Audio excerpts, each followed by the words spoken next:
হরে কৃষ্ণ বন্ধুরা, রাধে রাধে। তো এখন বাজে রাত্রি 8:30টার মতো। তো তোমাদেরকে তো আমি লাইভে দেখিয়েছি যে শাড়িটা কিনেছে। তো ওই শাড়িটা এখন পরে সাজুগুজু করছে আমার, সেটাই তোমাদেরকে দেখাবো। আমি আস্তে আস্তে কথা বলছি এই কারণেই, কারণ ও শুনতে পাবে বলে। আর একটু কি বলো তো, ওর একটু মানে শখসাগমটা একটু বেশি আর কি বলবো, একটাই মেয়ে আমার। তো ছাড়া তো আমার জীবনে আর কেউ নেই। তো কী করছে সেটা তোমরা দেখো, হ্যাঁ ঠিক আছে।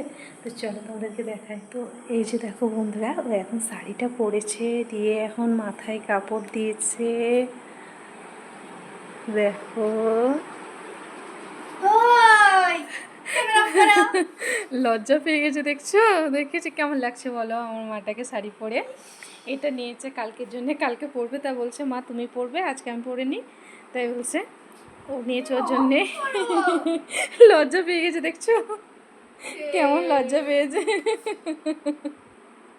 তো দেখলে বন্ধুরা আমার মেয়েকে, তোমাদেরকে দেখালাম।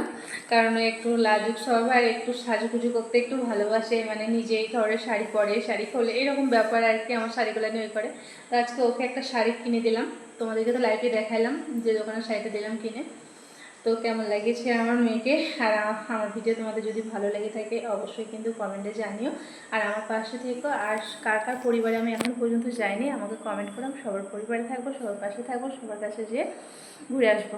তো চলো বন্ধুরা, আজকের ভিডিওটা এই পর্যন্তই। ততক্ষণ তোমরা সুস্থ থেকো, ভালো থেকো, ততক্ষণ বলবো না বন্ধুরা সরি। তোমরা সবসময় খুব ভালো থেকো, সুস্থ থাকো, এই কামনাই করি। দেখা হবে তোমাদের সঙ্গে পরের ভিডিওতে। শিবরাত্রি। হরে কৃষ্ণ, রাধে রাধে।